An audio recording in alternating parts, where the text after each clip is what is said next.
Welcome back to the news at 10. The Minister of Foreign Affairs, Mr. Geoffrey Onyeama, has cautioned Nigerians against linking recent attacks by a suspected herdsman to Boko Haram insurgents. Mr. Onyeama explains there is no evidence available to security operatives to establish such links.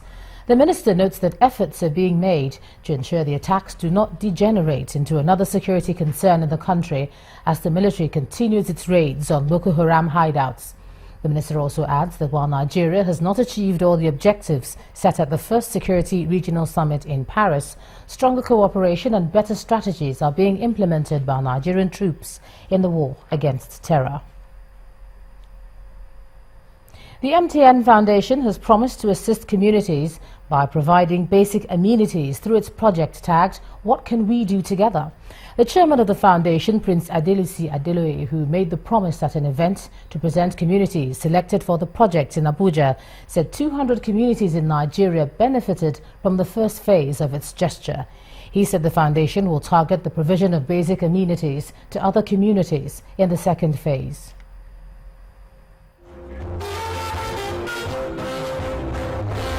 It is a night to celebrate some Nigerians who have participated in the MTN Foundation's What Can We Do Together project. There was music and dance.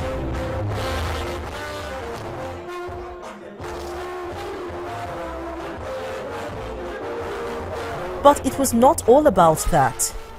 It was also about getting Nigerians to nominate their communities into the list of those to be provided with some basic amenities. The MTN Foundation team and its partners were able to successfully complete 200 projects in 200 communities nationwide. And these projects were carried out in just 5 months. The MTN Foundation What Can We Do Together initiative is basically MTN Foundation making a clarion call to every single Nigerian, whether you're on the MTN network or not, to say, what are the areas of need? That we all care about our people, we all care about our communities. Let the public, the consuming public, our customers and those who are not our customers, because we care, tell us the areas of need in the communities.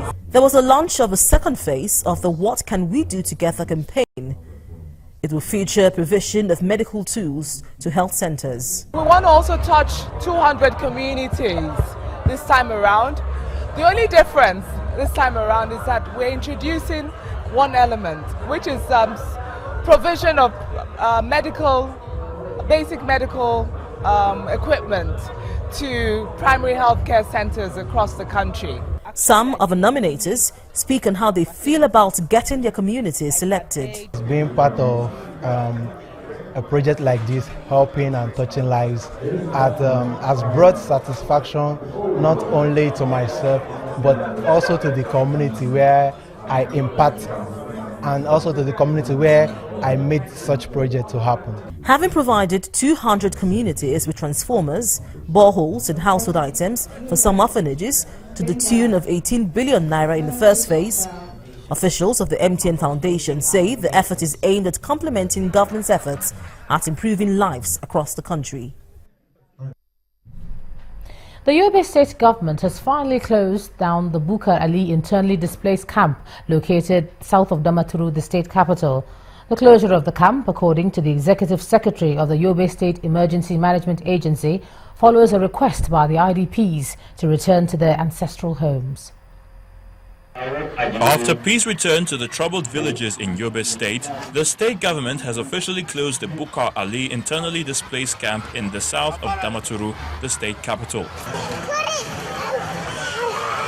Over 92 households were affected, while over 391 people will be returning to their ancestral homes at Gambiru, Balumti and Materi villages.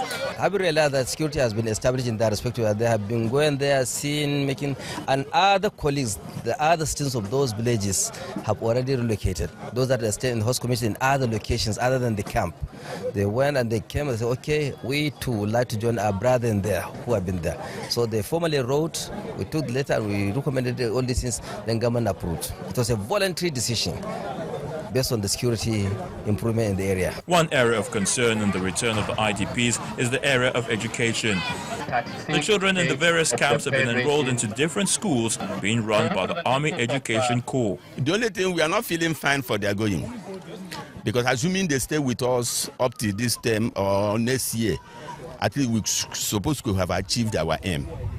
But I'm pleading to the states, as they are going, they should make sure they send teachers along with them. Also, President of the National Council of Women's Society, Yobe State, Mrs. Halima Joda, expresses her sadness over the return of the children to their homes. Going back to their village, there is nothing on the ground. I'm sure there is no plan there because the village was being burnt, including the school there.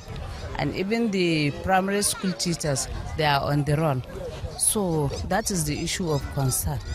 My suggestion is, I'm calling, first of all, it is a collective responsibility, not only on the government, but the 3 tiers, philanthropists, the community must come together and do something about it.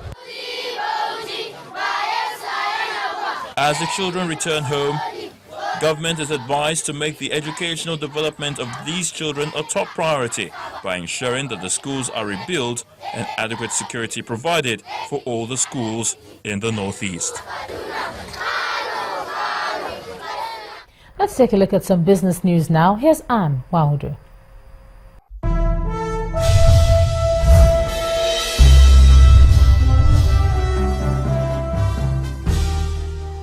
Welcome to Business News. Nigeria's petroleum sector has received another cruel blow this week as U.S. oil giant ExxonMobil confirms the suspension of export of the country's core able crude oil grade. Well, the report comes just a few days after Royal Dutch Shell declared a force majeure in the Niger Delta region.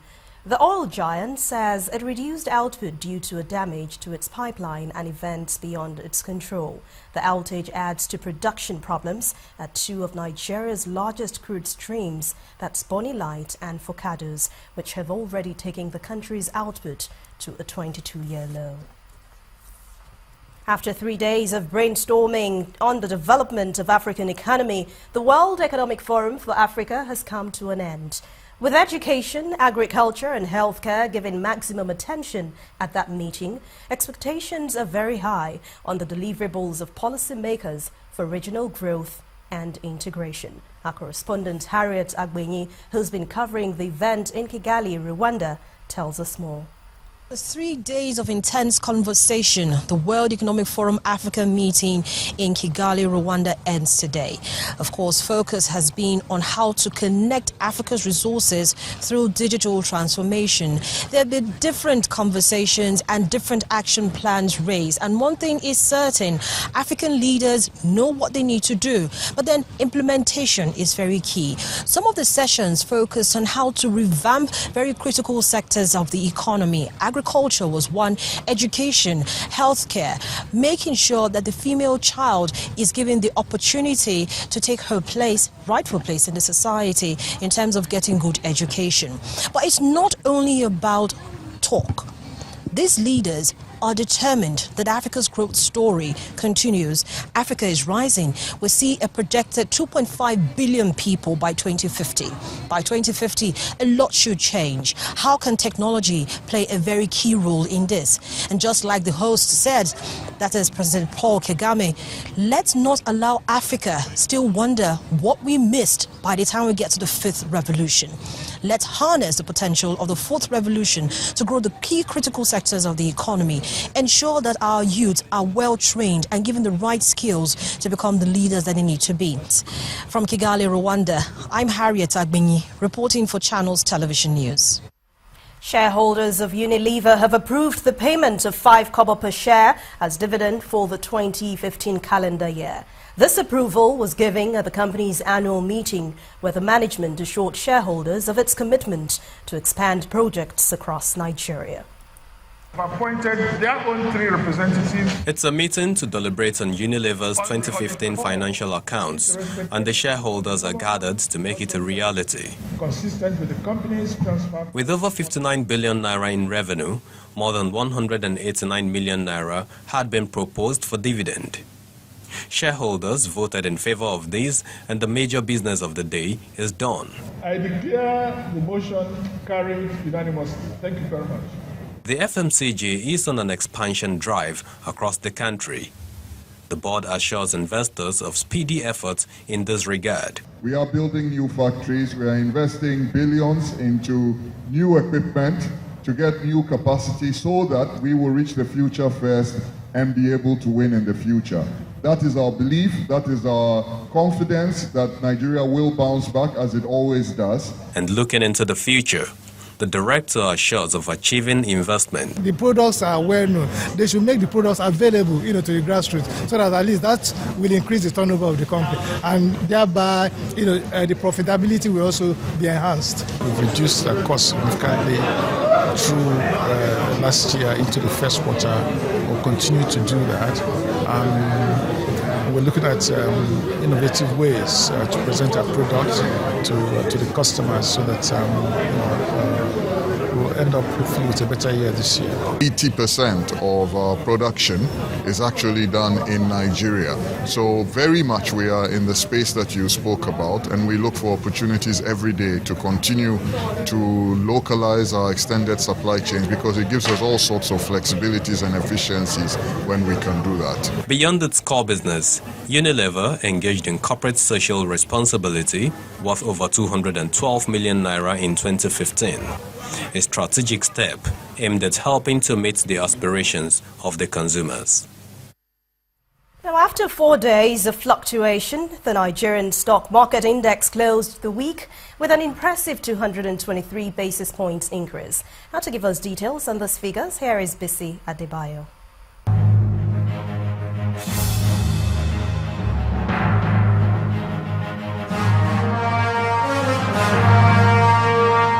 Hello and welcome to the Stock Market Reports. The local bus ended the week on a red-hot note as key indicators climbed a whopping 2.23% to finish the day at a new high of 26,441.03. Market capitalization, or the naira value of all listed securities, reached a new high of near 10 trillion naira. Investors exchanged a total of 567.59 million shares, valued at 3.57 billion naira in 5,323 deals. Cadbury, Owando and GlaxoSmithKline all posted gains of over 10% each to emerge the day's top 3 gainers. On the flip side, MRS, Ikeja Hotel and Golden Guinea were the top losers for the session.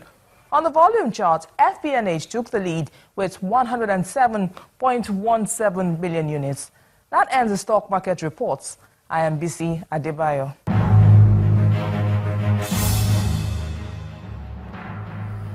Thanks a lot, BC. Latest data from KPMG shows that Egypt is now Africa's second largest economy after Nigeria, pushing South Africa into 3rd place. South Africa is struggling with its relegation from 1st place after Nigeria rebased its gross domestic product in 2014. Now, South Africa may have to settle for the title of most advanced economy, holding on to the infrastructural and regulatory advantages it enjoys. According to the report, while South Africa's economy declined from 2012 to 2015, the Central Bank of Egypt tightly managed the country's currency. The South African local unit weakened from an average of 8.20 rand to $1, and that was in 2012, to 12.74 rand to $1 in 2015, a depreciation of more than 50%. European and African markets ended the week in the green, but their Asian counterparts and even their US counterparts closed in the red. Let's see the figures.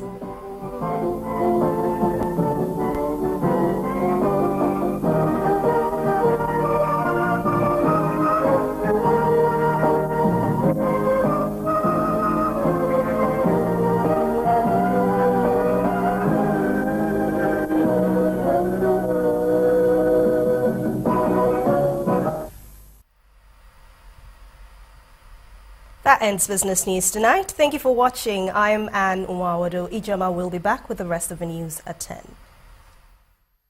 Thanks a lot, Anne. Next on the news at 10, FIFA appoints Nigeria-based Senegalese diplomat Fatma Samba Samura as its first female Secretary General. That'll be on sports. Just stay with us.